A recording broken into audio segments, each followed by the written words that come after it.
Delhi real estate market has been saturated. Delhi is like Delhi में ना मंदा था ना है और ना होगा. Ah. दिल्ली में जो रिस्क है ना वो इनविजिबल है. Will is a very bleeding document. Will कभी नहीं करनी चाहिए. तो ऐसी कौन सी कुछ क्वालिटीज होती हैं एक एक रियल एस्टेट एडवाइजर की जो उसमें होनी चाहिए? कोई आप पे इतने पैसे लगाने आ रहा है, आप अपना ही ध्यान नहीं रख रहे तो उनके पैसों का क्या ध्यान रख रहे हैं. डॉक्यूमेंटेशंस, ऐसे कौन से डॉक्यूमेंट्स हैं जो you have to make sure that it is there while you are investing और बाइंग? अंडर कंस्ट्रक्शन प्रॉपर्टी में ना सब कुछ तो छुपा हुआ है.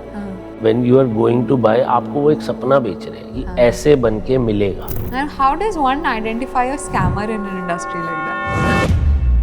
आप उनसे ये भी पूछ लोगे ना 1 स्क्वायर यार्ड में कितने स्क्वायर मीटर होते हैं उन्हें वो भी नहीं पता. आपके पास 50 लाख है, आप 5 लाख पर मंथ कमाते हो या 3 लाख, आप दिल्ली में घर नहीं ले सकते. अच्छा. आप दुबई में ले सकते हैं.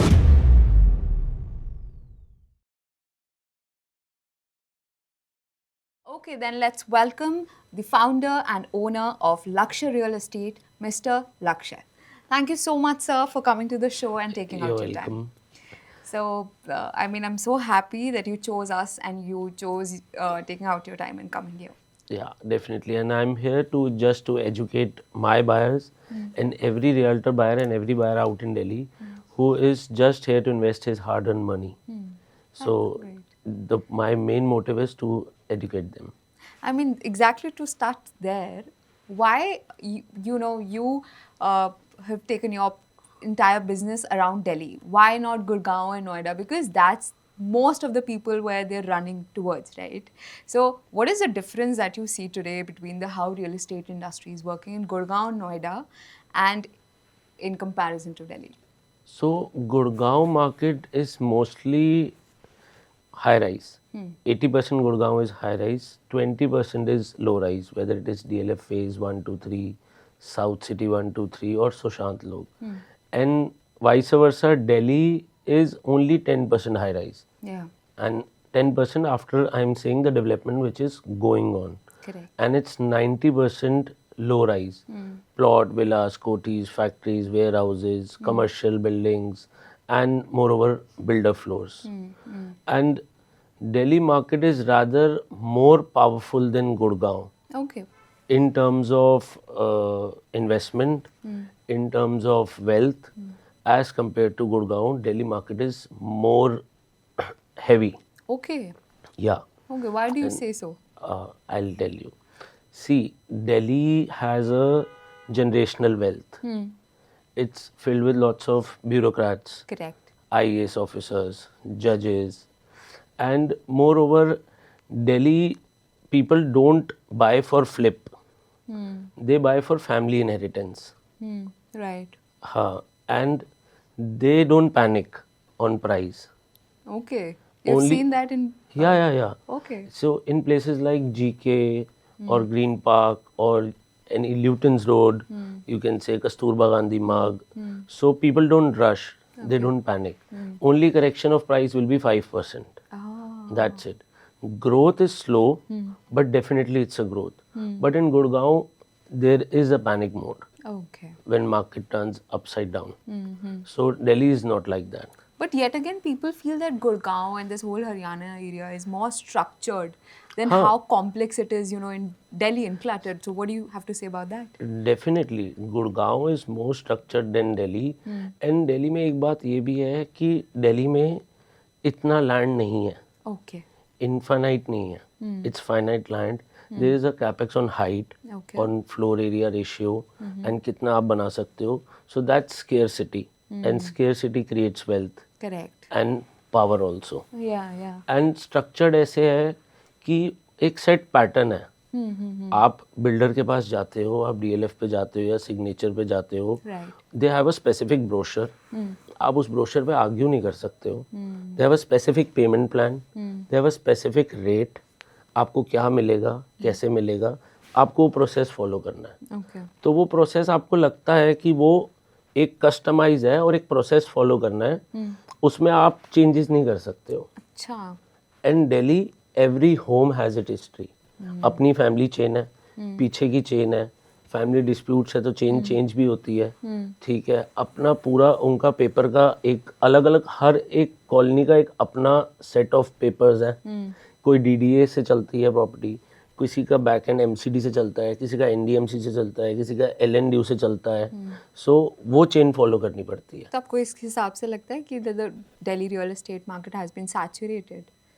No, no, okay. मतलब एक दिल्ली इज लाइक, दिल्ली में ना मंदा था, ना है और ना होगा। So it's always like, Delhi में सप्लाई कम है, डिमांड ज़्यादा है। अच्छा, हाँ, ओके, दैट्स ट्रू। बट जैसे अभी आपने बोला कॉलोनी, तो मुझे उससे ट्रिगर हुआ that you know how this whole industry in total used to be like that whole की colony shop based you know type of a culture, कि वहाँ का एक हाँ। इंसान who knew the market, who knew the real estate market, and then वो expert होते थे तो वही लोगों को इन्वेस्ट करने में हेल्प करते थे। But now it's like a proper profession, right? it's a proper profession like a CA, architect, teacher, Yes. Interior designer. Yes. Now पहले क्या होता था कि एक छोटा सा ऑफिस होता था कॉलोनी में। Correct. आप ब्रोकर को आने से पहले इमेजिन कर सकते थे, white shirt, white pant, gold How chain, it is हाथ shown में in एक old छोटा सा movies. पाउच होगा।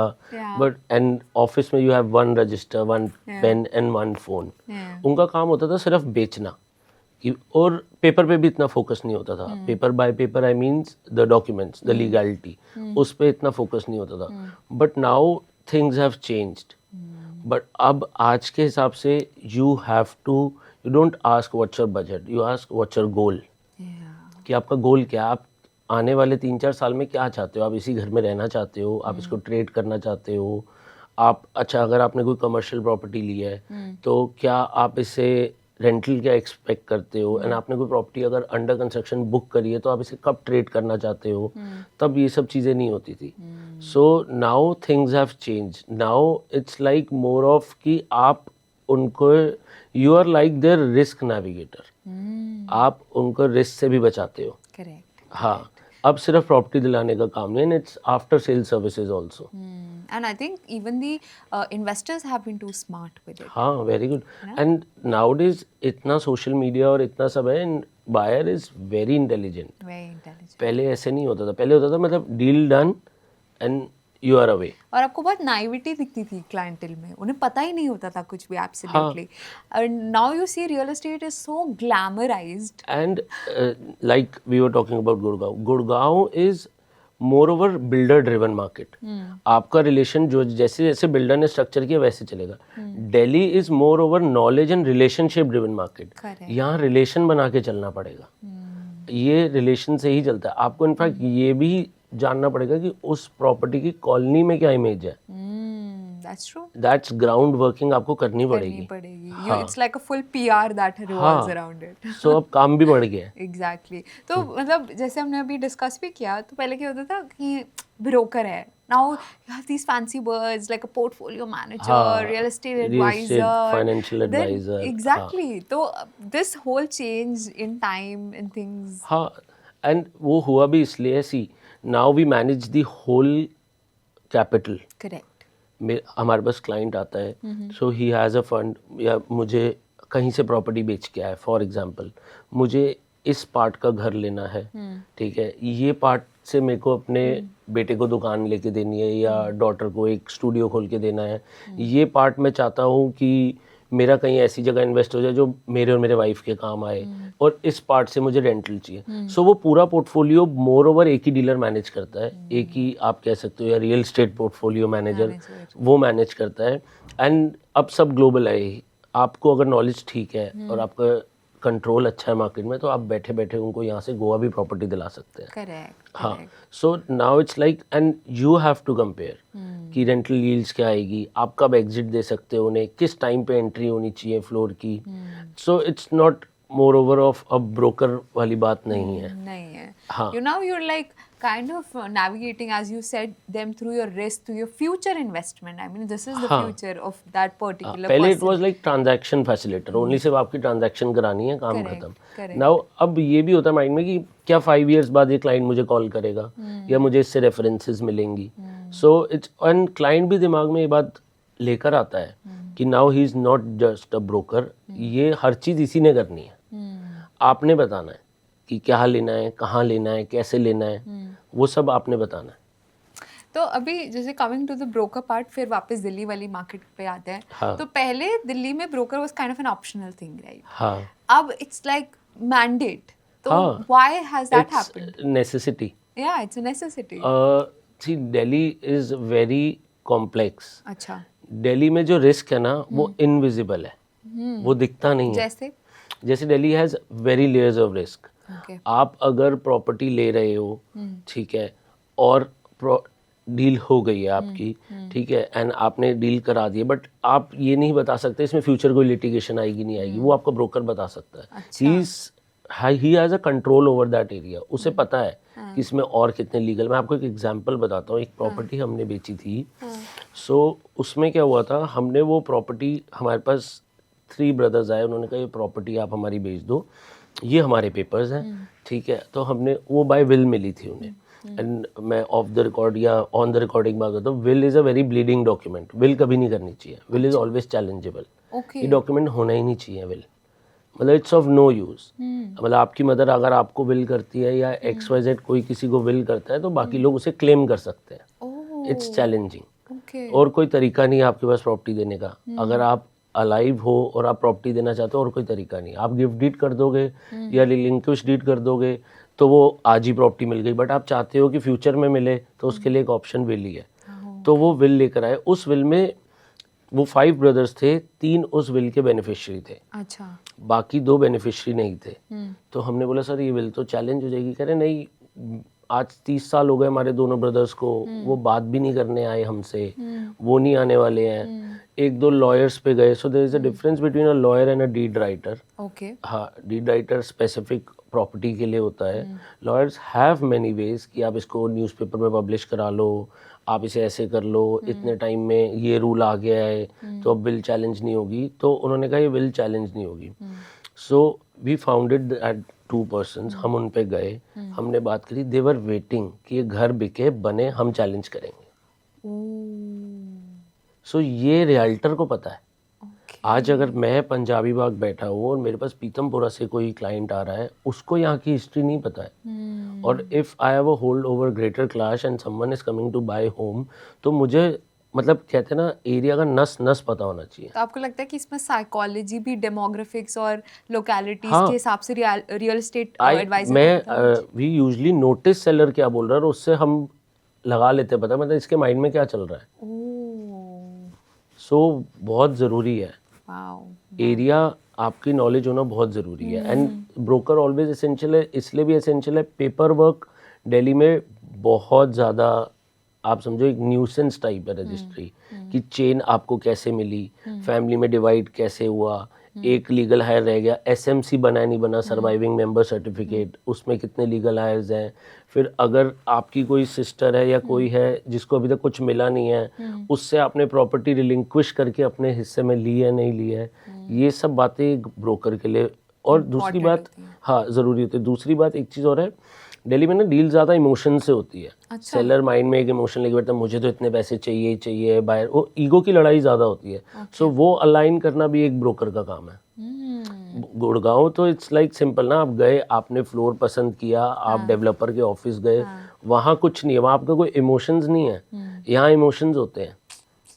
So yet again आपने बोला इधर बहुत ज़्यादा हायरार्कियल और फैमिली बेस्ड वाला हाँ, कल्चर बहुत ज़्यादा है, हाँ, क्योंकि हाँ, because this was the foundation of this area, right? हाँ, है ना, I was the core, and it's a capital. It's the capital, obviously that whole thing is there and never gonna change. But इसमें एक और चीज़ है कि जैसे आपने बात की कि इतनी चीज़ें हमें पता लग जाती हैं, आपने खुद बोला कि नस नस से वक्त, तो ऐसी कौन सी कुछ क्वालिटीज़ होती हैं एक एक रियल एस्टेट एडवाइज़र की जो उसमें होनी चाहिए, कि आप उस आपके हिसाब से, as per your experience? He should be first of all brutal honest. Okay. आपको डील से हाँ करने से ज़्यादा ना करने में हिचक नहीं होनी चाहिए। अच्छा. अगर आपको लगता है आपका क्लाइंट कोई चीज़ ओवर प्राइस ले रहा है, या आपका क्लाइंट कुछ ऐसी चीज़ ले रहा है जिसके पेपर्स ठीक नहीं और आपको पता है, तो जस्ट फॉर कमीशन आप हाँ नहीं, आपको ना बोलना आना चाहिए। अच्छा. नो फॉर अ डील बहुत ज़रूरी है, हाँ तो सभी बोलते हैं। एंड आजकल ना प्रेशर नहीं चलता। आप क्लाइंट को जो ये होता है ना, लास्ट डे है डील कर लो, जैसे प्रमोशनल कॉल्स आते हैं आपके हाथ से निकल जाएगी, वो चीज़ दिल्ली में नहीं चलती। अच्छा. हाँ, आपको आप you can't pressure the client. And दूसरी बात, इफ़ आज की डेट में हम करें तो आई थिंक अगर कोई क्लाइंट के साथ मीटिंग हो रही है, you should listen more and speak less. अच्छा। हाँ, एंड अच्छा। आप जितना अपने क्लाइंट की बात में कंफर्म करोगे, उससे कॉन्फिडेंस आएगा। वो जो बात कर रहा है आप उसमें कंफर्म करोगे कि हाँ ये ऐसे कह रहे हैं, ये ठीक कह रहे हैं, सो उसके अंदर उनसे अंदर कॉन्फिडेंस बनेगा। But I've seen a lot of realtors investing into their own, looks and हाँ, luxury things around them. So, do you think that that's also helps? Definitely It does. Not the luxury part, मतलब not the brands, but हाँ you should be groomed Okay. And you should look like a proper person. मतलब ऐसा नहीं है, आप proper dress हो, आपकी एक पर्सनालिटी हो, आपने जो पहना है आप उसे अच्छे से कैरी करो। दैट्स डेफिनेटली मतलब एक Important. लगता है कोई आप पे इतने पैसे लगाने आ रहा है, सो अगर आप अपना ही ध्यान नहीं रख रहे तो उनके पैसों का क्या ध्यान रखोगे। Correct. हाँ, तो वो ज़रूरी है। जरूरी एंड आपकी नॉलेज सबसे ज़्यादा होनी चाहिए। So, what are those things जो client observe करता है एक realtor में? सी क्लाइंट डेफिनेटली सबसे पहले नॉलेज देखता है। अच्छा। आप उसको जो चीज़ दिला रहे हो, मतलब उसके सारे क्वेश्चंस का आंसर्स आपके पास होना एक चाहिए। अंडर कॉन्फिडेंट इंसान कभी एक अच्छा रियल एस्टेट एडवाइजर बन सकता है? नहीं, नहीं बिल्कुल भी नहीं। Okay. अब आप एज अ क्लाइंट मेरे से, मैं आपको एक, आप मेरे पास आते हो, आप बोलते हो I want to buy this particular size in this particular area, Right. तो मैं आपको अब एक चीज़ कोट करता हूँ। आप मुझसे पूछो इसकी फेसिंग क्या है, मैं बोलूँ अभी रुको मैं आपको बताता हूँ क्लाइंट से पूछ के। आप बोलो अच्छा इसकी डायमेंशंस क्या हैं, या आप बोलो ओके ये बना हुआ है फ्लोर हाइट क्या है, कौन से बिल्डर ने बनवाई है, ठीक है, इसके पास नियर बाय लैंडमार्क कहाँ है, ये सब पता होना चाहिए। Okay. ये बहुत ज़रूरी है। It should be on your so tips. First thing is knowledge, कि पहली चीज़ तो आपकी नॉलेज है। अगर आप डील ही वाया सोशल मीडिया कर रहे हो, आपको क्लाइंट वहाँ से मिल रहा है, तो इट्स योर मेन पोर्टफोलियो अच्छा होना चाहिए, ठीक है। बट आपके पास क्लाइंट वॉक इन आ रहा है या वट एवर रेफरेंस आ रही है, वो आपसे बात करके ही डिसाइड कर लेता है उसने आपसे लेना है या नहीं लेना है। तो लोग ऐसे पहले ही ब्रोकर्स या एडवाइजर्स के बारे में भी पूछ लेते हैं, अच्छा कि उनका उनकी खुद की कैसी मार्केट में वो होता है? People work with verified brokers. Oh. कई बार हम किसी के साथ डील में बैठते हैं, वो कंफर्टेबल नहीं होते, फर्स्ट टाइम होते, तो उनको रेफरेंस ढूंढनी पड़ती है कि अच्छा आप बताओ आप उस एरिया में किसे जानते हो, या आपका बिजनेस किस चीज़ का है। अब मान लो बोले मेरा बिजनेस स्टील का है, अच्छा ठीक है मैं स्टील में इस बंदे को सर्व कर चुका हूँ, ले बात करो। ये ज़रूरी होता है, एक ट्रस्ट आ जाता है ना। पहले क्या होता था, पहले तो बंदा क्या होता था, they used to ask help from a friend और अ रिलेटिव कि मुझे लेनी है चीज़, और वो हाथ पकड़ के एक ब्रोकर पे ले जाता था कि चलो बताना यू कुछ कैन बाय ऐसा है फ्रॉम तो हिम। करके। हाँ हाँ, बट नाउ अब मार्केट इतनी ओपन और इतनी ट्रांसपेरेंट हो गई है कि people have start trusting people, कि ठीक है अगर काम अच्छा है, वो आपका बैकग्राउंड चेक करते हैं, आपसे मिलने के बाद ज़रूर करते हैं, वो When you पूछते हैं। started your journey, did you struggle with creating that trust with your client? Yeah. Yeah. How many years that you've been into the business? I'm working since 2011. Oh, wow. So it's 15 years. Wow, that's Yeah. great. Pretty young.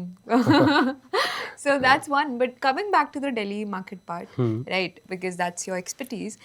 Yet again, I feel a lot of people see the Delhi real estate industry as a very volatile, risky kind of a market. Yeah. How much do you agree to that? Two. You Full. do agree? Yeah. Why is that? It is very volatile. Okay.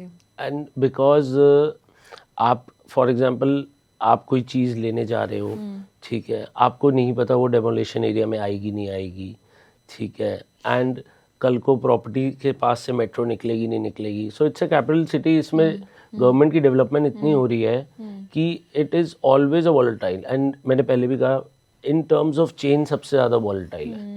जो title है वो GPA है या SPA या पुरानी page क्या है, GPA SPA means general power of attorney, special power of attorney, Okay. वो कैसी चेन से चल के आ रही है, उस टर्म्स में भी वॉलेटाइल है। एंड एक चीज़ और भी है दिल्ली में कि बिल्डर फ्लोर्स, सो रिस्क बहुत है। अच्छा. हाँ, Okay. सो बिल्डर फ्लोर्स में बहुत ज़्यादा रिस्क है कैसे? Why? Due to lack of regulations. Ah. हाँ, Okay. क्योंकि The legal रेगुलेशंस नहीं है। things. हाँ, the RERA Okay. Thing, regulations बिल्कुल नहीं है। बट जैसे गुड़गांव तो मोस्टली हरियाणा रेरा के अंडर आ रहा है, बट दिल्ली में फिर अगेन बहुत सारे लूप होल्स हैं. हाँ. सो व्हाट आर दोस?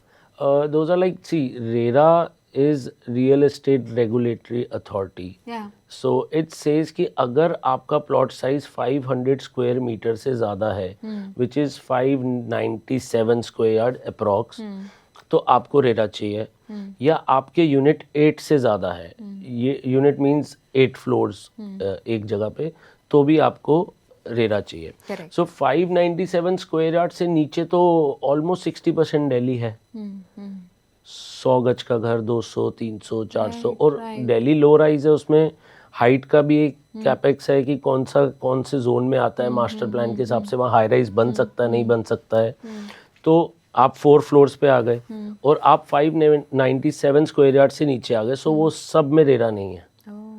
सो एक वो मॉडल हो गया. प्लस जो 597 स्क्वायर यार्ड से ऊपर है, उसमें भी फ्लोर अगर 4 बन रहे हैं, तो बिल्डर सोचता है मैंने रेरा स्किप कर लिया है, मेरे यूनिट 8 से कम है. But it's either of the thing, दोनों में से कुछ एक भी है तो आपको रेरा लेना ज़रूरी है. तो इसके बारे में लोगों को नॉलेज क्यों नहीं है? Lack of awareness. कंप्लेंट्स नहीं है ना इतनी. गुड़गांव में एक टावर बन रहा है, उसमें 150 लोग रहने आ रहे हैं, कल को कुछ होता है, डिले होती है या चेंजेस आ जाते हैं प्रोजेक्ट में, so 150 people have to complaint. Delhi में अगर आज एक बिल्डिंग रुकती है तो 4 लोग हैं कंप्लेंट करने के लिए, and they go to court क्योंकि रेरा नहीं है.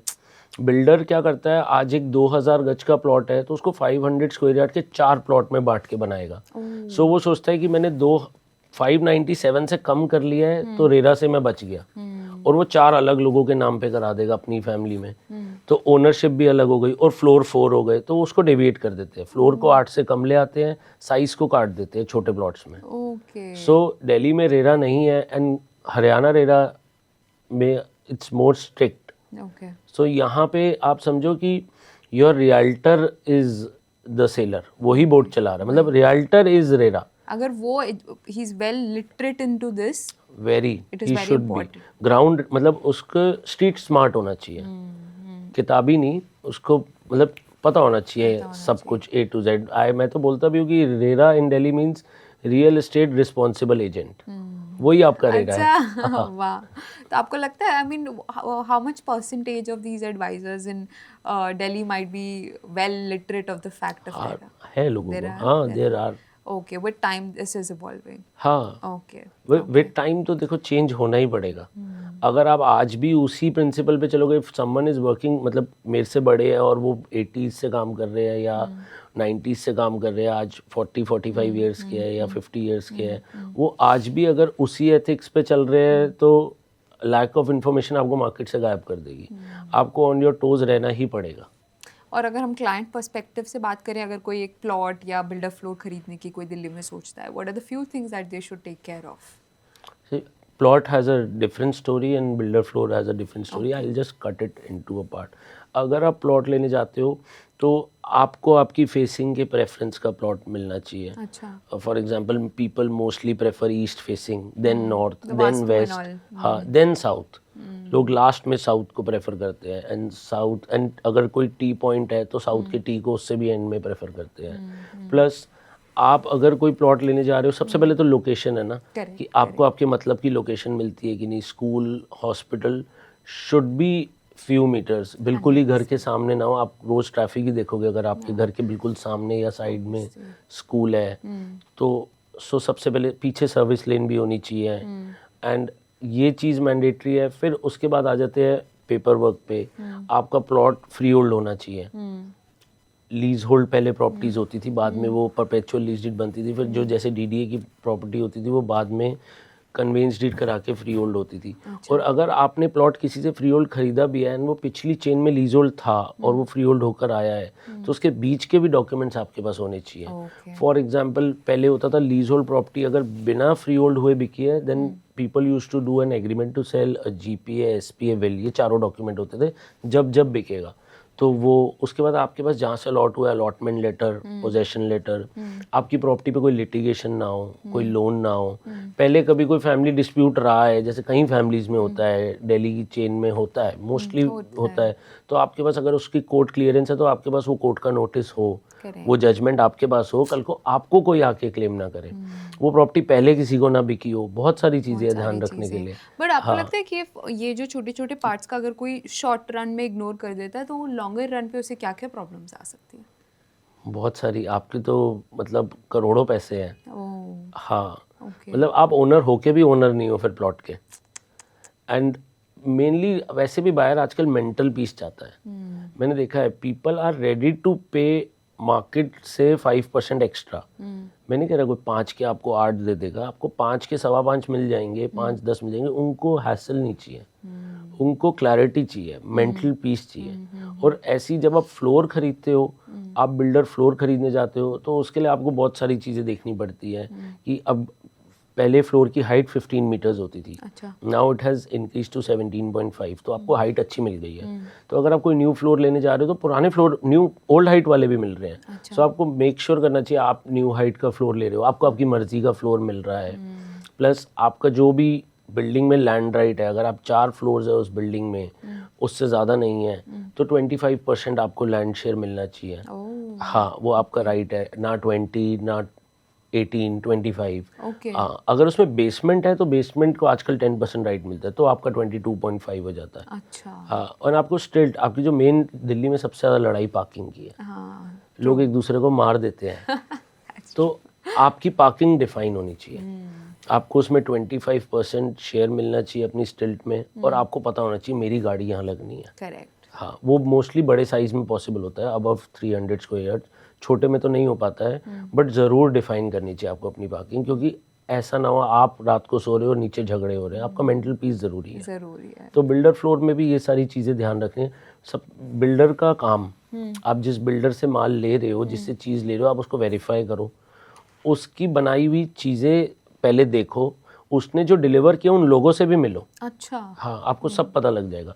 अगर बिल्डर ने पहले जो डिलीवर किया वो ठीक नहीं है, वो आपको नहीं मिलवा पाएगा किसी से, उसको पता है कि मेरी पोल खुल जाएगी। ओह, तो एक तरीका है टू। हाँ, आप मिलो, आप उसको बता के मिलो या बिना बताए मिलो, आपको मिलवा दे वेरी गुड, वरना आप उसके पीछे से बैकग्राउंड चेक ज़रूर करो। हाँ, बहुत ज़रूरी है कि देखना कि बिल्डर का काम अच्छा है कि नहीं है। अगर लॉन्गर रन पे राहत की हाँ, घर सांस की लेनी है तो क्वालिटी तो होनी चाहिए ना, ऑब्वियसली, ऐसा बिकॉज नहीं है। it's a one time, like once in a decade probably, like हाँ। investment, हाँ, so that's very important. So many things है। अगर आप रूफ वाला फ्लोर लेते हो तो आपको ये देखना चाहिए कि आपका रूफ का एक्सेस दूसरों के साथ शेयरिंग ना हो, मतलब एक सेग्रीगेट एंट्री हो बाकी के लोगों के लिए, they have to check their water tanks and TV antennas, and अगर वाइस वर्सा आप रूफ वाला फ्लोर आपका नहीं है तो आपका एक्सेस होना चाहिए पीसफुली, कि दूसरे की प्राइवेसी हिंडर ना हो।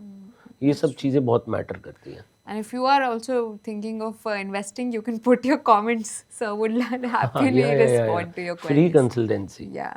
So another thing sir, that we have seen कि आपने एक चीज़ इसमें I think cover नहीं करी, which is about the open spaces and the service lanes. हाँ, It is also very important for the longer run. तो इसका क्या importance बल्कि दिल्ली इज़ ब्लेस्ड कि दिल्ली में मोस्टली सर्विस लेन्स हैं। सर्विस लेन एक्चुअली बनी थी for access of ambulance, access of fire brigades, and आपका जितना भी बैक का काम है ना, मतलब बैक एंड का, जैसे फॉरेन में होता है, चाहे आपकी इलेक्ट्रिकल पाइप है, गैस पाइप है, सीवर है, वो सब सर्विस लेन से होगा, फ्रंट में कोई डिस्टर्ब नहीं होगा। बट आजकल सब उसे लॉक रखते हैं, Correct. अपनी पर्सनल प्रॉपर्टी समझते हैं। बट इंश्योर करो सर्विस लेन होनी चाहिए फॉर नाउ, फॉर वेंटिलेशन। मतलब आपका घर किसी के घर के साथ बिल्कुल चिपक के बना है, कल को वो घर बनना शुरू हो गया तो आपको बड़ी प्रॉब्लम होगी। और दिल्ली में घर के सामने घर है, अब पीछे भी घर हो तो वेंटिलेशन ही नहीं मिलेगी आपको। Correct. एंड ओपन स्पेसेस, मतलब I think your house should be on a road which is reasonable wide, कि 2 गाड़ी कम से कम आमने सामने से निकल जाएं। हाँ, तो both during investing and building we should take care of these things. yeah, definitely. तो अगर हम बात करें कि कुछ ऐसे important, which is a very important questions for a lot of people watching this, documentations. You being the person who is a mediator, who's handling the investment of hundreds in people's lives who are probably watching and getting affected by this, ऐसे कौन से documents हैं जो you have to make sure that it is there while you're investing or buying? एक तो proper original documents आपको मिलने चाहिए। If you are buying a plot, if you are buying a floor, तो उस प्लॉट के तो ओरिजिनल डॉक्यूमेंट्स एक ही होंगे, मतलब वो 4-5 अलग अलग सेट्स होंगे, तो उसमें से कोई एक आपको मिलना चाहिए। अच्छा। क्या होता है, बिल्डर यूजली, लोग इस बात का ध्यान नहीं देते, जब बिल्डर फ्लोर बनाता है और एग्जिट करता है, तो जो ओरिजिनल चेन होती है ना, लाइक प्रॉपर्टी की आपकी परचेजिंग, उसके बाद एक रजिस्ट्री और हुई, एक और हुई, एक और हुई, वो सब ओरिजिनल है, प्लॉट की ट्रेडिंग हो रही है अभी। करेक्ट। तो बिल्डर, गुड बिल्डर यूजली वो बाकी फ्लोर वालों में ओरिजिनल एक एक चेन बांट जाता है, अच्छा। एक एक ओरिजिनल, बाकी फोटोकॉपी। Okay. तो आपको इंश्योर करना है आपको वो ओरिजिनल पेपर ज़रूर मिले अगर आप फ्लोर ले रहे हो। ओके। एंड अगर आप फ्लोर उसमें ले रहे हो जिनका प्लॉट ऑलरेडी वो था और उन्होंने किसी बिल्डर के साथ जेवी करा और आप उसमें रहने आए हो, उसमें भी आपको मांगना चाहिए। अच्छा। हाँ, वो लोग इंसिस्ट करते हैं हम तो यहीं रह रहे, तो हमारा ही घर है, नहीं वो आपका था, वो कोठी आपकी थी, बट अब फ्लोर्स हैं, अब आपका 50% है, 2 फ्लोर उनके हैं, तो उनका भी राइट है। ओके। हाँ, तो वो आपको अपनी ओरिजिनल चेन में से उन्हें देना पड़ेगा। सबसे पहले तो यही है कि आपको पेपर मिलने चाहिए। फिर प्रॉपर्टी, जैसे मैंने पहले भी बोला, फ्री होल्ड होनी चाहिए, एंड उसके बाद आपके पास ऑल रेलिवेंट डॉक्यूमेंट्स होने चाहिए। अगर कोई भी तरह से कोई भी ओनरशिप शिफ्ट हुई है, आइदर बाय गिफ्ट डीड और बाय रिलिंक्विश डीड और बाय, आप समझो, एग्रीमेंट टू सेल या sale deed, sorry agreement to sell deed, तो आपके पास वो होना चाहिए। अच्छा। हाँ, वो सारी चेन आपके पास होनी चाहिए। दूसरी चीज़, सबसे चीज़ जो लोग इग्नोर करते हैं, आप जब घर लेते हैं, इलेक्ट्रिसिटी बिल लोग पेंडिंग छोड़ जाते हैं। Check, you have no dues for electricity, no dues for water, no dues for house tax. सबसे ज़्यादा हाउस टैक्स है। आज आपको पे कर देंगे, मैंने हाउस टैक्स इस साल का पे कर दिया है, 5 साल बाद कोई ऑफिसर आएगा, आपको कहेगा इस घर में 20 साल का हाउस टैक्स पे नहीं है। तो आपको ज़रूर बोलना चाहिए मुझे नो ड्यू सर्टिफिकेट ला के दो। No due certificate. हाँ, नो ड्यू सर्टिफिकेट ला के दो। एंड इलेक्ट्रिसिटी तो चलो आज की डेट में यू कांट अवॉइड, बिकॉज आप 2 बार पे ना करो तो वो काट ही जाते हैं। हाँ, वाटर भी पेंडिंग बिल्स निकल आते हैं। सो ये ब्रोकर का काम है, he should go to all 3 offices, and client तो जो सेलर है वो तो देगा ही आपको, बट आप उसे रीचेक करो, आप खुद जाओ और हर डिपार्टमेंट से चेक करके लाओ। और आजकल हर ब्रोकर के हर डिपार्टमेंट में बातचीत है। हाँ, आप इतना काम कर रहे हो, आप जानते हो उनको, तो आपके फ़ोन पे भी कर देते हैं अगर if it's a good broker और वो ये प्रैक्टिस रेगुलर कर रहा है। तो ये तो आपने बता दिया obviously from your side the documentation part, but अभी भी you might have yourself also observed 2 चीज़ें बेसिक होती है, the look and feel of the property and the pricing. ये 2 चीज़ें देख के द क्लाइंट इज सॉर्टेड। हाँ, बट ये वही जो लीगल चेन और डॉक्यूमेंटेशन की बात करी, the client tends to ignore. Have you seen any case study जहाँ पे बहुत ह्यूजली उन्हें बैकफायर कर गया ये सब इग्नोर करना, और वेयर यू रियलाइज? बहुत सुनने को भी मिलता है ओके। और देखने को भी मिलता है कि क्लाइंट ने चेक नहीं करा, प्रॉपर्टी ले ली और प्रॉपर्टी विल से रजिस्टर्ड थी, बट बाद में उन्होंने कंस्ट्रक्शन स्टार्ट कर दी और इतनी महंगी प्रॉपर्टी 30-35 CR और उस पर फिर लिटिगेशंस आ गए।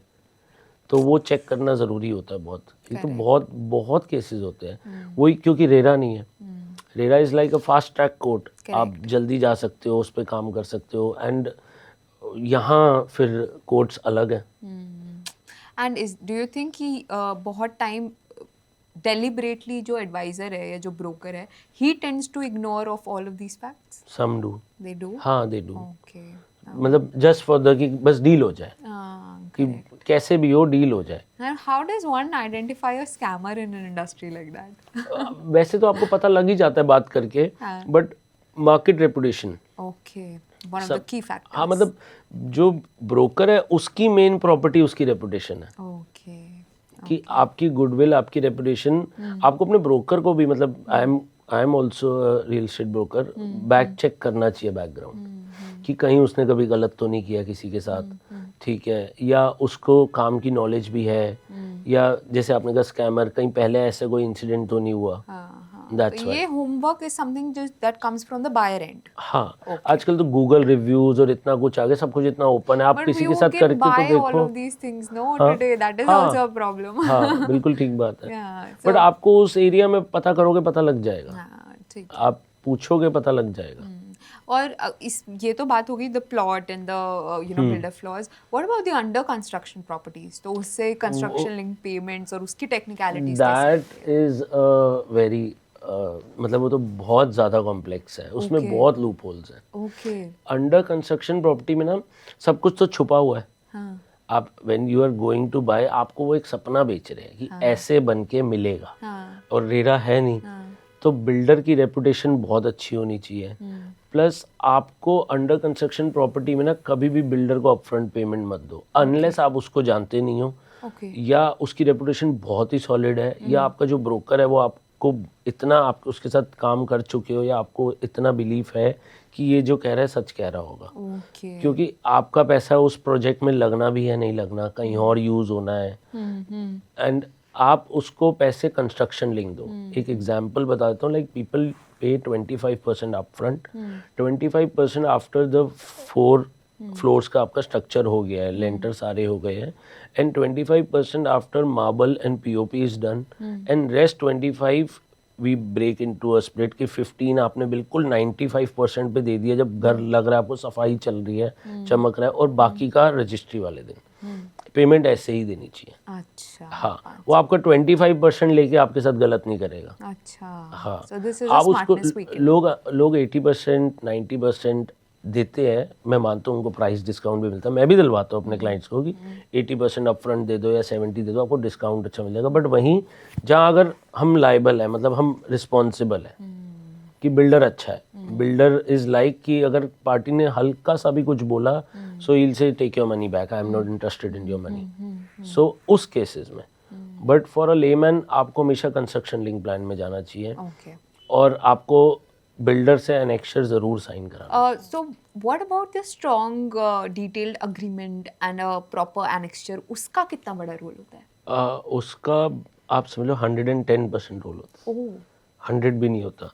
एनेक्शर आपका मतलब वो बेसिकली आपके हाथ में सबसे बड़ी पावर है, वो ज़रूर साइन कराना चाहिए। वो साइन होता भी है, बट उसमें आपको जो जो चेक रखना है उसमें सब कुछ होगा। कौन सा सीमेंट यूज़ होगा, कौन सी ब्रिक यूज़ होगी, आपकी स्ट्रक्चर में क्या रेशियो में कितना सीमेंट कितना डस्ट मिक्स होना है, मार्बल कौन सी कंपनी का लगेगा, कौन से प्राइस स्लैब में लगेगा, कौन से डिज़ाइन का लगेगा, फिर बाथरूम फिटिंग्स कौन सी लगेंगी, वेदर इट्स कोलर, हंस ग्रोहे, जैगुआर, टोटो, तो उसकी प्राइसिंग होगी।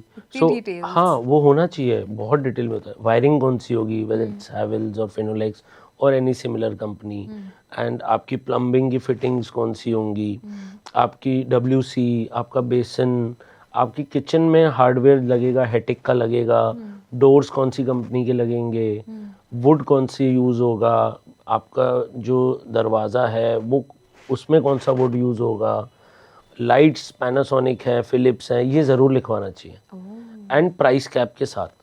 कि फॉर एग्जांपल कल को अगर आपने, बिल्डर ने लिखा है मैं 500 रुपीज़ स्क्वायर फीट का पत्थर लगाऊंगा, आपको 900 का पसंद आ रहा है, आप उससे एरिया कैलकुलेट करा के 500 के पैसे ले लो, आप जाके ले आओ 900 का, ये भी होता है। या आप ऊपर का डिफरेंस दे दो बिल्डर के साथ जाके, आप 900 का ले आओ। तो they cannot deny the fact. हाँ, ये इंडस्ट्री रूल है। अच्छा, कि वो पैसे लिखे होने चाहिए, और आपके एनेक्शर जितना डिटेल्ड हो, जितना डिटेल्ड उतना अच्छा। हाँ, मतलब अगर वो 3 पेज, वो बिल्डर के लिए भी अच्छा है। बिल्डर ज़्यादा आजकल डरे हुए हैं बायर से, कि ये कल को मेरे को एंड में पेमेंट नहीं करे तो, या ये कल को बोले ये ऐसे क्यों लगाया, ये वैसे क्यों लगाया, टेस्ट चेंज होता है। कई बिल्डर्स ऐसे हैं जो बिल्कुल सेट एनेक्शर से चल रहे हैं, मतलब उन्होंने जो लिखा है वो ही मिलेगा आपको, बट बायर्स कुछ ऐसे होते हैं कि नहीं ये ऐसे नहीं हो रहा, हाँ ये आपने गलत लगाया, ये ऐसे नहीं करा। तो दोनों के लिए इट्स वेरी प्रॉफिटेबल। आपका एनेक्शर में कहता हूँ 4 नहीं 40 पेज का होना चाहिए, डिटेल्ड होना चाहिए कि हाँ आप दोनों एक पेज पे हो ना, कोई ना वो डाइवर्ट हो सकता है ना वो, और दोनों के साइन होने चाहिए, बिल्डर के नहीं, जो बायर है उसके भी साइन होने चाहिए। कल को he also don't back out with that thing कि नहीं मेरे ये बात नहीं हुई थी, किसी को भी बैकफायर ना हो। हाँ, आप मुंह जबानी नहीं कर सकते ना कि आपने तो जी जैगुआर की सीट लगा दी, आपने तो मुझे टोटो की बोली थी, ये कैसे हो गया। तो सी ये तुम्हारे साइन है, ये मेरे साइन है। एंड फिर आ जाते हैं agreement to sell. Agreement to sell पे तो पूरी दिल्ली की प्रॉपर्टी चल रही है, पूरी दिल्ली एग्रीमेंट टू सेल पे ही चल रही है। सो वो तो सबसे ज़्यादा स्ट्रॉन्ग होनी चाहिए। Always get your agreement to sell drafted by a good deed writer.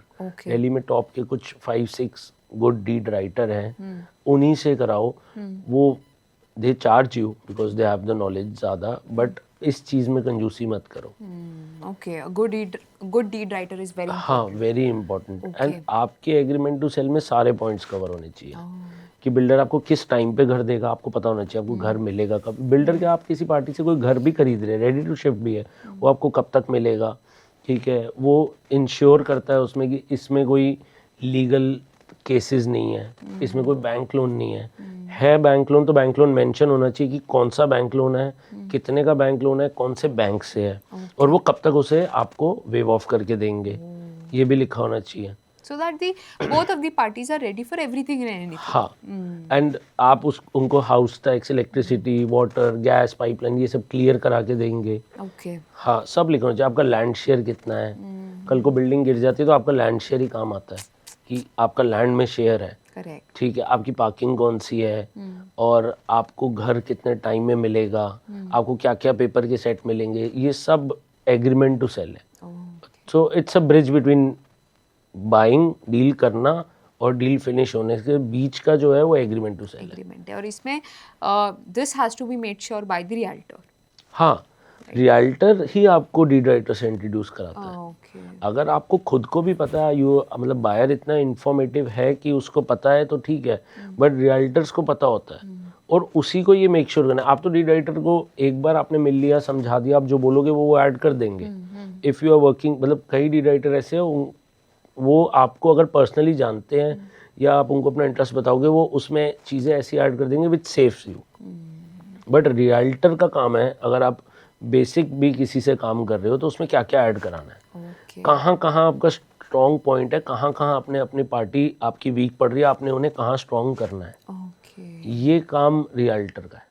Okay sir, इससे आई रिमेंबर कि अभी जो नए लोग रियल एस्टेट इंडस्ट्री में एंटर कर रहे हैं, new realtors, new brokers, whatever you call them, what are the dos and don'ts, and ऐसी क्या मिस्टेक्स जो ये नए लोग आ रहे हैं वो कर रहे हैं? द सबसे बिगर डोंट है वो है द मोस्ट, मतलब वो है ये कि don't rush to get deals. Okay. हाँ, अब पहले सीख लो, अच्छा। आप अपना लिटरेचर पढ़ लो एंड एरिया पे कंट्रोल कर लो, then go for a deal.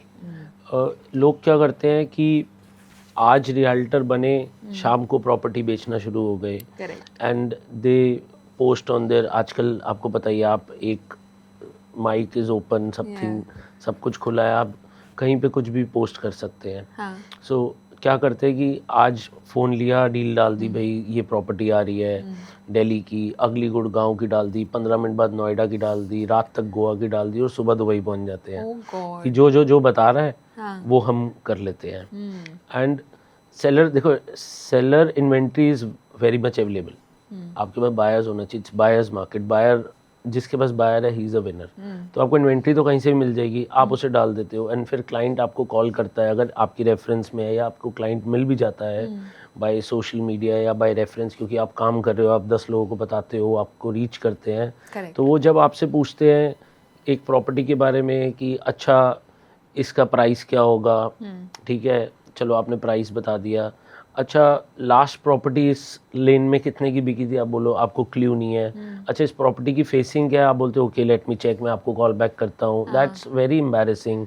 या उसकी डायमेंशंस क्या है, हाँ, या उसकी डायमेंशंस क्या है, या ये जो बेच रहे हैं वो क्यों बेच रहे हैं, अच्छा लोकेशन समझा दो। लोग मैंने ऐसे देखे हैं, मतलब we have also trusted some new brokers, जो सब ब्रोकर्स होते हैं हमें डील बताते हैं, okay I have a client, let's, चलो हम घर दिखा के लाओ, I am bringing my buyer, वो वहाँ रास्ता पूछ रहे हैं, भैया ये कहाँ पड़ेगा, and I am very embarrassed कि मेरा बायर साथ में और इसको भी रास्ता भी नहीं पता है। Oh my God. और डेफिनेटली 110% जो उसने बोला है और जो हमें कहा है और जो एक्चुअल में सेलर ने कहा है उसमें बहुत डिफरेंस निकलेगा, क्योंकि उसका खुद का भी डायरेक्ट एक्सेस नहीं है। कई बार तो ऐसे होता है, मतलब अब नाउ वी हैव फिल्टर्ड, इतना टाइम हो गया इस लाइन में कि अब फिल्टर हो गया, पता है किस पे रिलाई करना है, किस पे नहीं करना है। Correct. और मेरे को कोई प्रॉपर्टी बताता है तो मैं पहले खुद जाता हूँ, अच्छा। देख कर आता हूँ, अगर मेरे पास डायरेक्ट है, इनडायरेक्ट भी है, आई इंसिस्ट द ब्रोकर, आप मुझे सेलर से मिलवाओगे, मैं उससे बात करूंगा, 4 चीज़ें पूछूंगा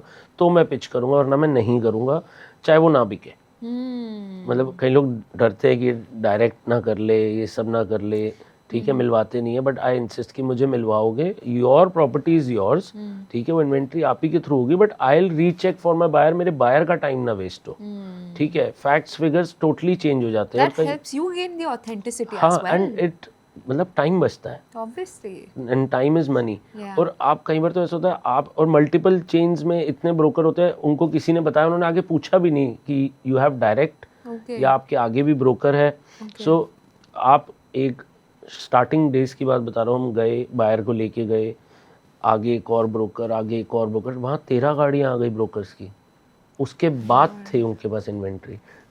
this is when I started in 20s। Oh my God. So now we work direct, buyer seller, और वन एटलीस्ट एक ब्रोकर, उससे ज़्यादा ज़्यादा नहीं, नहीं। जो रिलायबल है, जिसके साथ हम इतने साल से काम करते आए हैं, कर रहे हैं, और हमने उनको वेरीफाई करा हुआ है। सो जो आज के ब्रोकर्स है ना, उनको होता है कि बस आज डील हो जाए, आज मेरे घर पैसे आ जाए, मैं ये वाला मोबाइल ले लूँ, ये वाली कार ले लूँ, ठीक है। It's not like that. आपको पता होना चाहिए, आप जिस एरिया में हो, आपको उसका कमांड होना चाहिए, मतलब आप उसे लिटरली उसको पी जाओ। तो आपके हिसाब से एक मैच्योर रियल्टर कहलाने के लिए how many years of experience you से कि इतना तो बेसिक है? You can get that knowledge in 2 to 3 years also, Okay. 9 months also. Okay. आज इतना एडवांस है, इतनी नॉलेज है, इतनी बुक्स हैं, और उसके अलावा प्रैक्टिकल इतना है कि आप उसको किसी को ज्वाइन करो, उसके साथ रहो, सब सीखो, पहले एक बार अच्छे से सारा एरिया समझ लो, सब समझ लो, एंड डू योर सर्वे। सबसे ज़रूरी मार्केट सर्वे है। फिजिकली जाके आप जब तक खुद सर्वे नहीं करोगे, आप सोचोगे मैं घर बैठे प्रॉपर्टी बेच लूँ, वो नहीं हो सकता। देयर आर मैनी डीलर्स जो घर पे बैठे, घर से निकलते भी नहीं, यहाँ से सुनी, यहाँ बता दी। अच्छा। आपका स्कोर साल का शायद एक होगा प्रॉपर्टी बेचने का। बताने का तो छोड़िए, I think lot of people are just putting it on social media listings and they have never seen that property. हाँ, मैं खुद भी मार्केट में ऐसे रियल्टर्स को जानता हूँ, बहुत फ्लैशी लिस्टिंग्स हैं, अच्छी वीडियोस हैं। Okay. आप उनसे ये भी पूछ लोगे ना, 1 स्क्वायर यार्ड में कितने स्क्वायर मीटर होते हैं, उन्हें वो भी नहीं पता। कौन सी कैटेगरी की प्रॉपर्टी है, सो दिल्ली एज अ कैटेगरी ना, A B C, जिस हिसाब से सर्कल रेट होता है, उन्हें वो नहीं पता। सर्कल रेट क्या चल रहा है, उन्हें वो नहीं पता। स्टैम्प ड्यूटी कितने परसेंटेज की होगी, उन्हें वो भी नहीं पता। वो प्रॉपर्टी बेच रहे हैं, वो अपना टाइम वेस्ट कर रहे हैं। और अगर गलती से उन पे कोई बायर आ भी गया, तो मतलब फिर भगवान ही मालिक है, वो कहीं फंस जाएगी डील। ओके। बट देखिए, आपने अभी बोला कि social media listings and all, obviously it's not that approve, but what about people who are creating their own brand on the basis of social media? आज रियल्टर का खुद का एक properly professionally handled social media अलग है, brand social media अलग है, उसके अराउंड पीआर एक्टिविटीज अलग है। That is more of the real estate business rather than the market business. हाँ, मतलब that's gaining very much popularity, मतलब वो उससे बहुत बिजनेस आता है। अच्छा। अगर आप सही तरीके से क्रैक करना जानते हो। सबसे पहली चीज़ तो होगी ना रूट्स, आपकी नॉलेज हो के आपको काम करना आता है, आप सोशल मीडिया कर रहे हो, आप डेफिनेटली क्रैक करोगे, करोगे ही करोगे। बस आपको ये पता होना चाहिए, जो आपकी रील है, जिसको रील कहते हैं आजकल, वीडियोस कहते हैं, या क्रिएटिव भी है, वो एक्यूरेट होना चाहिए। अच्छा। फैक्ट्स एक्चुअल होने चाहिए, जो प्रॉपर्टी मिल रही है वही दिखाओ। लोग बनाते कोई और प्रॉपर्टी है, और आप उन्हें फ़ोन करोगे कि सर ये तो अवेलेबल नहीं है, क्योंकि वो पहले भी अवेलेबल नहीं थी। वो आपने अपने फ्रेंड को बोला मैं एक खाली प्लॉट फ्लैट पड़ा, मैं इस पे वीडियो बना लूँ, उसने बेचनी भी नहीं और आपने उसको पोस्ट कर दी। To create that buzz. हाँ, तो वो नहीं करना चाहिए। Okay. हाँ, इंस्टाग्राम पावरफुल है, but use it in a good way, positive way. मतलब आपके पास क्लाइंट आए तो वो इन्फॉर्मेशन करेक्ट होनी चाहिए। और पहले क्या होता था, only mouth of word references होते थे। Now you have a whole world to capture. आप यहाँ बैठे बैठे सारा काम कर सकते हो, आपको काम आता है तो आप क्लाइंट्स ला सकते हो। क्लाइंट्स आते भी हैं, एंड इंस्टाग्राम से लोग 10-10 करोड़ के घर खरीदते हैं, मैंने देखा है। उनको अच्छी नॉलेज वाला अच्छा बंदा चाहिए। आपको बस आना चाहिए कि कौन सी रील किस टाइम पे डालनी है और किस डे पे डालनी है।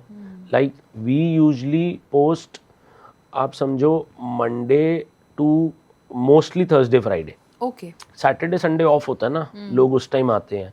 मंडे ट्यूसडे वेडनेसडे आप अपने कंपनी के बारे में डालो, आपकी कंपनी क्या करती है, एक पेज की हम इस चीज़ में हम ये करते हैं, ठीक है, थर्सडे फ्राइडे क्या होता है, लोगों को होता है हाँ मतलब they are looking for property, scroll करा, हाँ यार I am looking in this area, this is a reel, मैं जाके बात करता हूँ। अच्छा। सो वो टाइमिंग मतलब हर एक की अपनी है, और एक वो एरिया की। सैटरडे संडे में वो देखने के लिए रखते हैं हाँ, तो ओ सैटरडे संडे देखने के लिए, तो वो आपको अपने एरिया का या आप जिस भी एरिया में काम करते हो, आप मल्टीपल में करते हो, आपको टाइम पता होना चाहिए किस टाइम पे क्या करना है। ओके। हाँ, एंड ब्रांडिंग तो इट्स ऑब्वियसली वेरी इम्पोर्टेंट। बिना ब्रांडिंग के काम नहीं है। अब तो सोशल मीडिया के अलावा एप्स भी हैं, वी हैव 99 एकड़, housing.com, मैजिक ब्रेक्स, आप इन पे भी लिस्ट कर सकते हो, पहले ये नहीं होते थे। So you have a very good access of buyers for you. मतलब यू गॉट दोस टूल्स, अब आपको उस एक्सपोजर को कैसे यूज़ करना है smartly, keeping your dignity and authenticity, that is what a real estate का एक अच्छा एडवाइजर कैन डू। हाँ, मतलब डेफिनेटली। और आप अगर अपनी मार्केटिंग में, ब्रांडिंग में अच्छे हो, ठीक है, और चाहे काम में आप ओके भी हो, अच्छा। You will definitely get clients. Oh. But आप अपने काम में बहुत अच्छे हो, ठीक है, बट मार्केटिंग में ज़ीरो हो, सो आज के टाइम में, in today's era, you will land up nowhere because nobody knows कि नो आप मैटर इतने वट अच्छे हो। एवर द फील्ड हाँ, इज। मतलब आपकी इंडस्ट्री के आपके कस्टमर्स या जो आपके कस्टमर्स बनने वाले, वो जानते ही नहीं आप मार्केट में हो, तो फ़ायदा नहीं है। मतलब इट्स द बिगेस्ट फेलियर कि अगर पता ही नहीं है लोगों को कि आप मार्केट में हो। सो आप काम अच्छा करते हो, ठीक करते हो, मार्केटिंग में बिल्कुल नंबर 1 हो, that's the biggest win. Marketing से मुझे बहुत इंटरेस्टिंग एक अलग सेक्शन याद आया where I want to proceed, is that I think Dubai की जिस तरीके से एक बज, एक हाँ। That thing, that hype has been created, Dubai Dubai Dubai, I think Dubai is doing great marketing because everybody, I think people see Dubai as the future and they see कि अभी तो you know it's a best place to invest. How much do you agree to that? Totally. You do? Dubai is a very good market Okay. in terms of payment plans. मतलब आज आपको मेरे को घर लेना है, शायद अगर हम फ्रेश स्टार्ट करें, फैमिली लेगेसी छोड़ दें, तो दिल्ली में घर लेना बहुत मुश्किल है। Okay. आपके पास 50 लाख है, आप 5 लाख पर मंथ कमाते हो या 3 लाख, आप दिल्ली में घर नहीं ले सकते। अच्छा। आप दुबई में ले सकते हो। Oh. So Dubai as a payment plan, आप अगर 3 करोड़ का घर है, आप 20% डाउन पेमेंट दो, 60 लाख, 1% पर मंथ दो, सो इट्स 3 लाख। अगर आपकी इनकम है, आप 1% पर मंथ दो, टिल 70% आप ऐसे ही पे करो, आपको पोजेशन मिल जाएगा। आप 30% 30 मंथ्स में 1% बाद में दो, ये फ्लेक्सिबिलिटी और कहीं नहीं मिलती। Wow. So Dubai is good in terms of rental also. Delhi में आज एक रेजिडेंशियल घर का 3 CR के घर का रेंट 60,000 होगा। Correct. दुबई में आई हैव अ क्लाइंट जिसको मतलब he has invested only 2.35 CRs in Dubai and he is fetching a rent of 1.5 lakh per month. Oh my God. ये रेंट दिल्ली में नहीं है, गुड़गांव में भी नहीं है। So Dubai is very good with rentals, Dubai is very good with the system, rules. वहाँ एक पेज की सेल डीड है, सिर्फ एक पेज, सिंगल पेज आपको मिलेगा, आप ओनर हो।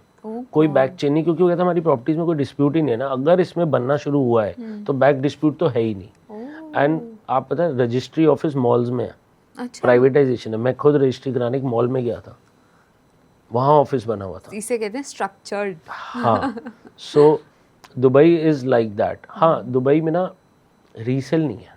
अच्छा। हाँ, That is a Dubai, loophole. हाँ, दुबई में इतना सप्लाई है, इतना सप्लाई है कि Dubai doesn't has a resale. मतलब आप सोचोगे कि 25-75% का पेमेंट प्लान है, या 30-70 का है, या 10-90 का है। मैंने आज 10 दे दी और 90 देने से पहले मैं एग्जिट कर जाऊंगा, आपको वो 90 देने ही पड़ेंगे। और वहाँ तो पैसे फॉरफिट होते ही हैं। वहाँ आप नहीं 2-4-5 साल कर सकते, आपको के साथ rules, strictness also comes. Strictness भी है। सो क्योंकि जब तक वो घर आपका पोजेशन में आएगा, आपके राइट में, लेफ्ट में, चारों तरफ कम से कम 1000 फ्लैट और होंगे, शायद उससे कम रेट पे या उसी रेट पे। तो अगर आपको एग्जिट प्लान करना है तो एटलीस्ट 5 ईयर्स का सोचो। 5 ईयर्स में हाँ आपको ज़रूर एग्जिट मिलेगी, और अच्छे डेवलपर का मान लो। Okay okay okay. और अगर हम बात करें कि कहते हैं कि दुबई में तो कैश इन्वेस्टमेंट्स जो है होती हैं, तो व्हाट अबाउट दैट? होती है, हाँ। नहीं करनी चाहिए, अच्छा। बिल्कुल भी नहीं करनी चाहिए। लोग यहाँ से अपना दुबई इकोनॉमी सेज कि हमारे जो हमारी कंट्री में जो भी वाइट है, जो भी कैश है, it's equal, black Okay. Money नहीं है, ओके हमारा सब इक्वल है। आप हमें कैश दो, वाइट दो, इट्स ओके। ओके यहाँ के लोगों ने क्या शुरू कर दिया है, 3 CR का घर लिया, पूरा का पूरा कैश हवाला से भेज दिया। आप फेरा में आ जाते हो, हाँ ठीक है, विच इज़ एक रेगुलेटरी ED ID, मतलब आप चैन की नींद नहीं सो सकते, वो नहीं करना चाहिए, दैट्स टोटली इलीगल। आप दुबई में लो घर, वाइट दे के लो, 20% LSR स्कीम में आपका टैक्स कटता है, वो आपको रिफंड भी हो जाता है, वो लो, अपना प्रॉपर टैक्स पे करो, अपनी रिटर्न में फॉरेन इन्वेस्टमेंट में उसे दिखाओ, आप कम से कम चैन की नींद सोगे। मतलब आप एक 3 CR के घर के लिए 20% एक्स्ट्रा दे रहे हो, दैट्स 360, वो भी वापस आ जाएगा 60 लाख, सो फॉर 8-9 मंथ्स वो बेटर है, वैसे ही लेना चाहिए। बट ऑल ओवर इंडिया सब कैश वहाँ पे पार्क कर रहे हैं, और वो डेफिनेटली आप देखना एक ना एक दिन स्क्रूटिनी में आएगा ही आएगा, वो आना ही है। सो आप इतने पैसे लगा के भी आराम से नहीं सो रहे, मतलब वाइट में लो, आपका कॉलर इतना भी कोई टच नहीं कर पाएगा, कोई भी महकमा समझ लो, government authorities, you are safe. And Dubai में एक और राय है, अगर इन्वेस्ट करना है, go in good projects, okay Danube, Damac, Sobha, MR, Binghatti, अच्छे डेवलपर में इन्वेस्ट करो। Okay so these are the ideally the best places हाँ, to invest few more, but हाँ, अच्छे डेवलपर में करोगे, आपको रिटर्न जल्दी मिलेगी, एग्जिट जल्दी मिलेगा, और अच्छे पैसे मिलेंगे। ओके और अगर हम बात करें एक अच्छे इन्वेस्टर के एक पॉजिटिव माइंडसेट या हेल्दी माइंडसेट की when they are thinking of investing, so what kind of mindset should In an Dubai? Investor yes capital appreciation with 5 years का आपको लेके ही चलना पड़ेगा दिमाग में, क्योंकि दुबई में बहुत डेवलपमेंट हो रही है, बहुत ज़्यादा डेवलपमेंट हो रही है। ओके वो प्लस आपका जो कैपिटल ग्रोथ है वो तो होगा ही, आपका करेंसी ग्रोथ भी हो रहा है। आपने आज वाइट से पैसे दिए, दिराम 24 रुपीज़ है, आपने जब बेचा दिराम 32 रुपीज़ है, आपके वहाँ भी पैसे बढ़ गए, आपको 8 रुपीज़ का एक इंक्रीज मिल गया अपनी करेंसी में, करेक्ट तो वो भी फ़ायदा है। वो भी इन्वेस्टर का माइंडसेट वो भी है आजकल। ओके हाँ, मतलब प्राइस तो बढ़ ही रहा है, बट आपकी करेंसी भी अप्रिशिएट हो रही है। ऑब्वियसली प्लस रेंटल, सबसे बढ़िया रेंटल है दुबई में, रेंट की डिमांड ज़्यादा है, अच्छा सप्लाई कम है, और बाइंग में दुबई में सप्लाई ज़्यादा है, डिमांड कम है। डिमांड कम है हाँ, okay and if you compare Delhi real estate versus Dubai real estate then what all things do you totally अलग टेंजेंट्स हैं। notice? Okay हाँ, दुबई की अपनी पॉपुलेशन 11% है, सिर्फ 11 है, अप्रॉक्स बोल रहा हूँ मैं, और बाकी ऑल ओवर वर्ल्ड वहाँ इन्वेस्ट कर रहा है, रशिया, चाइना, मॉस्को, आपको जर्मनी, कोई कंट्री का नाम लो, वो सारे वहाँ इन्वेस्ट कर रहे हैं। वो it's a future. Delhi market totally अलग है, it's like a Lala market. अभी दिल्ली से coming back to Delhi I think there is one term that has got very famous the word collaboration right real estate में so what is exactly that as an expert collaboration is, आपका घर है मान लो, हाँ तो उसमें क्या है, आप उस घर में रह रहे हो, वो 500 स्क्वायर यार्ड्स का है, अब आपको उस घर में रहना भी है और उसमें फ्लोर भी बनवाने हैं। सो आप बिल्डर के पास जाते हो, आप बिल्डर को बोलते हो आप इसमें से एक फ्लोर ले लो और मेरी बिल्डिंग बना दो, जो अब न्यू मास्टर प्लान के हिसाब से है, स्टिल्ट पार्किंग प्लस 4 फ्लोर्स, अच्छा ठीक है, एक फ्लोर ले लो, मेरी बिल्डिंग बना दो, और साथ में आपको कुछ पैसे भी मिल जाते हैं। अच्छा हाँ, आप 2 फ्लोर दे दोगे तो पैसे और बढ़ जाएंगे, आप 3 दे दोगे तो और बढ़ जाएंगे। सो दैट्स अ JV जो बिल्डर करते हैं, कोलैबोरेशन, कि आपका घर प्लॉट आपका है, वो उसमें बिल्डिंग बनाएंगे, आपको कुछ पैसे भी देंगे, और साथ में वो बदले में आपसे फ्लोर लेंगे जो वो मार्केट में रीसेल करेंगे। सो उसके लिए we do a collaboration agreement which is, वो भी एक सिर्फ ट्रस्ट पे चलता है, एग्रीमेंट नाम का होता है, क्योंकि रेरा नहीं है, वो सिर्फ हवा में है, वो सिर्फ आपको और मेरे बीच जो बात हुई उसको बांधने के लिए, मतलब उसकी वाइबिलिटी नहीं है। तो उससे फिर अगर इस सब के कॉम्प्लेक्सिटी से बचना हो तो what are the Broker? Precautions broker, आपका ब्रोकर अच्छा होना चाहिए, ओह आपका ब्रोकर का होल्ड होना चाहिए मार्केट में, ओके आपका ब्रोकर का बिल्डर पे होल्ड होना चाहिए, और बिल्डर 200, 300, 50, 100 प्रोजेक्ट डिलीवर कर चुका हो, 25, 30 उसके चल रहे हैं। तब तक अगर ऐसा ब्रोकर नहीं तो कोलैब में वी शुड नॉट हेड नहीं, डेफिनेटली नॉट है। अच्छे ब्रोकर्स बहुत हैं, अच्छे बिल्डर्स बहुत हैं, मतलब आपका ऐसा होना चाहिए कि अगर एक बिल्डर 25 साइट्स बना रहा है, 4 उसकी खुद की है, बाकी कोलैबोरेशन है, आप उन ओनर से मिलो ना। करेक्ट अब बोले हम तो जी परेशान हो गए, वी आर टायर्ड, 4 years हो गए, don't give it to him, क्योंकि उस एग्रीमेंट की कोई वैल्यू वैल्यू नहीं है वैसे बता रहा हूँ नहीं है। अच्छा है भी, मतलब अगर आपका एग्रीमेंट स्ट्रॉन्ग है, मतलब it's only challengeable in court. आप कोर्ट जा सकते हो, आपको उससे फास्ट ट्रैक नहीं है ना कोर्ट दिल्ली के, Correct. रेरा नहीं है. So that's why. That's so collaboration basically is a term of जेवी, जॉइंट वेंचर हो गया, और दिल्ली ऑलमोस्ट कोलैबोरेशन पे ही चल रही है. तो ये जो मैसिव कंस्ट्रक्शंस जो हम देखते हैं, so this is self funded और again collaboration based? Some are self funded, some are collaboration based. पहले होता था मार्केट में कि किसी फाइनेंसर ने, इन्वेस्टर ने घर लिया, उन्होंने कोलैबोरेशन दी, उस बिल्डर ने फिर एक फाइनेंसर को फ्लोर दिया और फिर वो यूजर पे गया. बट अब लैंड कॉस्ट इतनी बढ़ गई है कि बीच का गैप खत्म हो गया. Correct. Now the plot owner and the builder वो डायरेक्ट है, बीच में फाइनेंसर का रोल खत्म होते जा रहा चुका है. है. और वो बिल्डर भी फ्लोर सीधा मोस्टली 90% केसेस में बायर को जा रहा है, वहाँ पे भी फाइनेंसर का रोल खत्म हो गया है. So few are self funded but mostly collaborations हैं. आज मेरे को भी बनाना हो घर, and if I am not into this job, मेरा अपना कोई बिजनेस है, काम है, तो हेक्टिक लगता है लोगों को कि कौन बनाएगा, कौन 4 फ्लोर खड़े करेगा, रोज की ड्यूटी देगा. सो इट्स बेटर कि आप अच्छे A+ बिल्डर पे जाओ, उनको दो, वो आपको विद स्पेसिफिक टाइमलाइन बना के हैंड ओवर कर देंगे. ओके. और बट एक और कॉन्सेप्ट हम बहुत सुनने को मिल रहा है, third floor with roof rights, right? तो ये भी बहुत वायरल कॉन्सेप्ट है. So what about it? So it's very much in demand and less in supply. Okay. And that's because after COVID. अच्छा. So जब कोविड आया था तो लोगों को उसका इम्पोर्टेंस पता लगा टेरेस का. हाँ. ये क्रेज आया ही उसके बाद है. अच्छा. उससे पहले ऐसे कुछ नहीं था. For the लोग breather. हाँ, पीपल यूज्ड टू से कौन चढ़ेगा इतनी ऊपर, ऊपर का फ्लोर तो बहुत गर्म होता है, गर्मी में गर्म, ठंड में और ठंडा, कल को लिफ्ट बंद हो गई. बट जैसे कोविड आया, people stayed in home for such long time, so सारे ही फ्लोर के ओनर्स टेरेस पे चले जाते थे, सब एक साथ वॉक करते थे. सो उनको ना समझ आई कि ये होना चाहिए, एंड देन दे उसको मल्टीपल यूज़ करना शुरू कर दिया. इन कोविड पार्टीज करनी शुरू कर दी. इट्स लाइक अगर आपके पास 500-800 स्क्वायर यार्ड्स का फ्लोर है और आपके पास रूफ है, तो आप समझ लो आपका आधा घर और है. आप वो उसी प्राइस में आधा घर और मिल तो जाए. अब लोग उस पे भी they create that small room type of thing for the you know गजीबो बना लेते हैं, पोटा कैबिन्स बना लेते हैं. लेंटर डालना अलाउड नहीं है, but you can make porta cabin, gazebo, swimming pool, terrace garden. So it's like आपको एक पार्टी एरिया, एक अपना पर्सनल एरिया मिल गया to sit with yourself. And इसकी इम्पोर्टेंस बड़ी ही कोविड के बाद है. हाँ, आफ्टर कोविड इतनी डिमांड है, हर किसी को थर्ड विद रूफ चाहिए, whether it's end user, whether it's financer. अगर बिल्डर भी जेवी कर रहा है, आपसे कोलैबोरेशन कर रहा है, वो आप उसको बोलोगे मैं आपको ग्राउंड फ्लोर दे दूं, फर्स्ट दे दूं, सेकंड दे दूं, तो एक बार को उसका मुंह बन जाता है कि नहीं, मुझे थर्ड विद रूफ चाहिए, मेरा जल्दी बिकता है, मेरी इन्वेस्टमेंट सेफ है, वो दे दो साथ में, चाहे आप कोई भी फ्लोर दे दो. तो ये आपने इंक्लिनेशन एकदम से देखा आफ्टर? हाँ, आफ्टर अभी तक है. सो मतलब आप मेरे से भी बोलोगे कि to find some good third with roof in nearby areas in south Delhi और वेस्ट दिल्ली, चाहे वो रजौरी हो, पश्चिम, I may have very few inventories.